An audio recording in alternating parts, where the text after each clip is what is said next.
So welcome to Conversation Corner, and today I am with Sri Lanka's most well-beloved cricketer, former captain and ICC elite panel match referee Roshan Mahanama, and we are here to talk about a cause that is very, very close to his heart.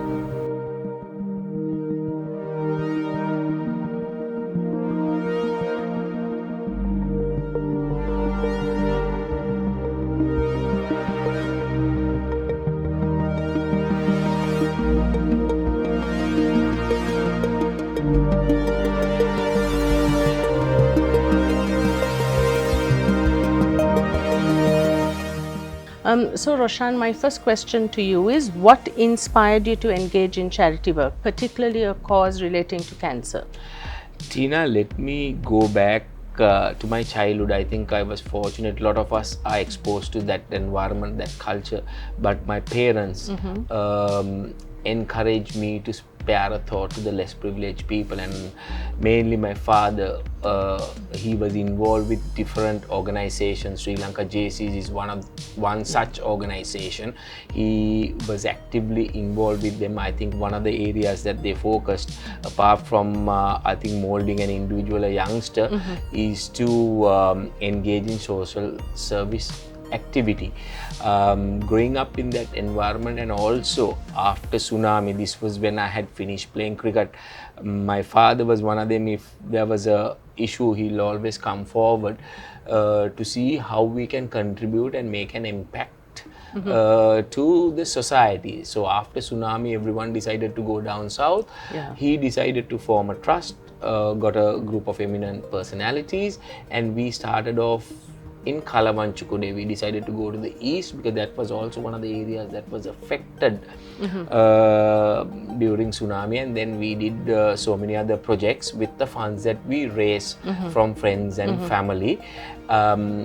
Throughout, we were supporting and helping people. Then I was approached by the Hemas group. Hemas wanted me to be the brand ambassador for Hemas Outreach Foundation, where they have built more than 65 schools, and their target is to build 75 preschools throughout the country. I built one school using my own funds. That, if I'm not mistaken, that's the 39th preschool. That was when I realized that I had to contribute and support. That was even before I could build or even get properties for my children. I'm not one of them who looked at those, one of them who will look at those sort of benefits. I think I always feel it's important as parents to educate children, and periodically started supporting, and gradually I started getting involved in different organizations. Now I think I'm involved in about 10 or 12 charitable organizations. Like in some of them I'm brand ambassador, in some of them I function as a trustee. Now I'm involved with SOS Children's Villages, Hemas Outreach Foundation, Community Meal Share, College of Pediatricians, Mitro, that's Prevention of Addiction, Kidney Patient Society, Sri Lanka Stroke Association, all those as a brand ambassador. Then I'm a trustee of Suwarana Indira Cancer Trust, and now the Roshan Mahanama Trust, which we set up in October 2022. So the simple answer to your question is the environment, and also I felt my career being a cricketer, a sportsman, generally depends on your fans and so on, and I was able to really see the importance of the role that the fans play when I was working for the ICC, because every time they said that you need to maximize playing time, there are people watching TV and so on, and that's when I realized that the money that these players, officials, anyone gets is through the contribution of the fans and spectators. And I just thought, for me, I can't do a lot to the game that I so passionately love in this country, unfortunately. And I just thought the bigger picture was to be there for them, especially during difficult periods now. So my next question is, we all know that your dad had cancer and he passed away sadly. How did that impact on your decision to specifically help cancer patients? It really motivated me. I know they say that's the most common cancer for males. Prostate cancer. Prostate cancer. Okay. He was diagnosed with prostate cancer, and when he was diagnosed, it was stage 4 straight away. So we went through certain magazines, documents to see how we could manage, and we realized that if we manage it well, he would live for more than 5 years, which he did, and we were able to manage well. We were lucky, and then I realized how it could affect a family, not only an individual, and I just thought this was one of the areas that I should support. Very quickly, are your campaigns run trilingually, or is it only English and Sinhala? There are times that I get people to help me with the translation. For me, it's not whether north, south, east, west. Absolutely. They're all Sri Lankans. Yeah. Now, all this costs money. How do you raise funds for this? Last year itself, Tina, I covered all 5 continents. Out of that, I only went to Zimbabwe to work as a freelance match referee. The other 4 continents I visited, mainly we were building Suwarana, that's Sri Lanka's first pediatric palliative care center. I'm a trustee of that, as well as the Indira Cancer Trust, and they were raising funds because when they decided to build that, it was a 430 million rupee project. But when it came close to being a reality, they felt that it was going to cost 860 million. So there were 2 events that was held in Australia and Canada to raise funds for that project. So I decided, when I was invited to for this event to Australia, I went to New Zealand and I promoted my trust, and when I was in Australia, I promoted my trust as well.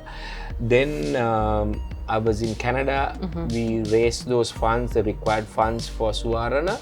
I went to England to promote the trust, and to the UAE as well to promote the trust. In UAE, we had our first event. They raised a significant amount. Then subsequently, we had events in New Zealand, Australia, wherever. And then I realized that I had to have one in Sri Lanka as well. So our first fundraising event, because we need to raise funds to be of help to people. So with whatever we did overseas, I see the benefits now. People contribute when there are anniversaries, birthdays, or special events. They say, okay, we'll allocate a certain amount to the Roshan Mahanama Trust. But we had a project called Lights of Love in December. Each bulb people could buy by giving 1,000 rupees. Our aim was to raise 5 million. We were lucky enough. I'm really thankful to the donors, the corporates who came forward to support, and we raised 8 million. And we as a trust felt that yes, we need to keep raising funds because we get numerous requests, and we try to help as much as we can. I don't think we have knocked back any request if it falls in line with the key focus areas of the Roshan Mahanama Trust. Before I come to the event that we are supposed to talk about, the key focus areas of the Roshan Mahanama Trust is children with disability. So the Ayati Center of Excellence for Kids with Disability, it's attached to the Faculty of Medicine in Ragama. I'm a trustee of that, as well as the Roshan Mahanama Trust. Whatever we raise, we allocate a certain percentage to sustain and run the run Ayati, because it's as important as sustaining and running. You know, it's not only about building. People don't see the side of raising funds to sustain and run. Then the other one is Suwarana, Sri Lanka's first pediatric palliative care center. I'm a trustee there, as well as we make a contribution. Also, we make a contribution for pediatric cancer. So whatever funds we raise, we allocate for this purpose. And also, while we speak, Tina, we are building Sri Lanka's second center for children who've been sexually and physically abused. It's called a safe haven. I know it's a very sensitive area. It's being built at the Karapitiya Hospital together with the Karapitiya Teaching Hospital, the College of Pediatricians. That's our first major project, and it's been built by the Sri Lanka Army. Then we have our fourth bucket, or the area we call it emergency intervention. Through that we fulfill requests. There was a request a few months ago. They wanted undergarments and sanitary napkins to educational zone in Matugama. Then Ruangwell, same request, laptops, medication. We've been supporting the Lady Ridgeway cardiac ICU for the last 1 year or so. Whenever they've had whenever they made a request, we've tried to get them consumables and so on. So for us to support, we need to raise funds. Now why we are having this discussion is also this to talk about your event on Sunday. Correct. At Nelum Pokuna. At Nelum Pokuna, we thought we had to come up with another project, and I must thank Billy Fernando and 242 for agreeing to perform on the 19th, that is next Sunday at Nelum Pokuna. We call it Harmony of Hope.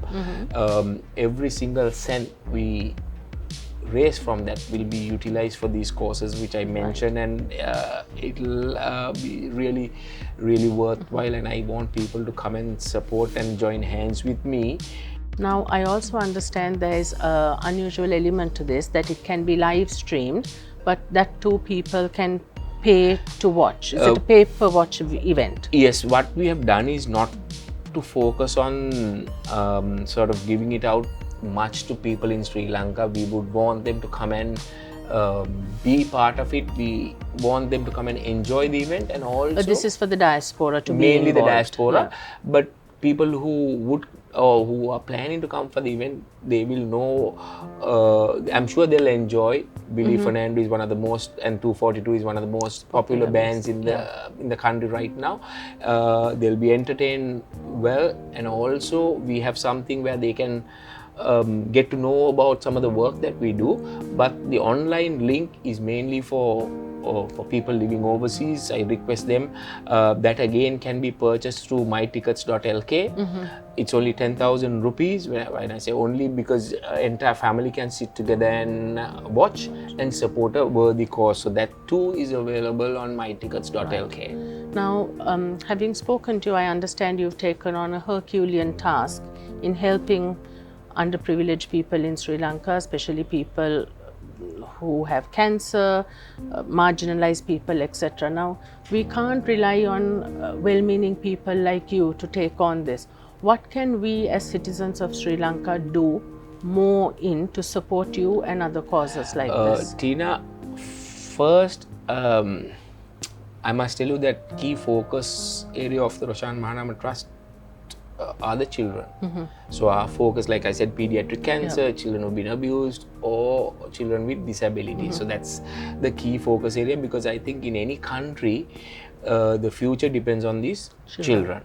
And I just thought, as a responsible citizen, right, and these people were there for me when I needed as a player, and they were supporting me the time that we were playing, and it's only but fair that I'm there for them. So I hardly spend time in looking into business opportunities or business areas. My time, a lot of it, I try to devote to raise funds and help people. But by saying that, answer may be part of it to your question is Sri Lanka, about 5-6 years ago, was in the top 6 of the World Giving Index. Right, I'm sure we are still in the top 10 or 12 thereabouts. But when we were on the top 6, the two closest countries to us was, I think, 4th and 5th was Australia and New Zealand. So you can see that the Sri Lankans have giving heart, warm hearts, and from my point of view, how you have come through. From the time I can remember, we've had issues in this country. Crisis after crisis after crisis is because people have been there to support one another, and we should be thankful to our fellow Sri Lankans. I know they've gone overseas for their own valid reasons, but they have never forgotten their motherland, because I think there's only one country that you can call it's your home or motherland. So I request all of you all. I know people who are sort of watching this interview, as well as people who are planning to come and support me even in the future, to join hands. I know you all support in your small way, but if you can support me and work on some of the areas that we focus on, like disability, children who've been abused, or pediatric cancer, come and join hands with me to be part of our journey.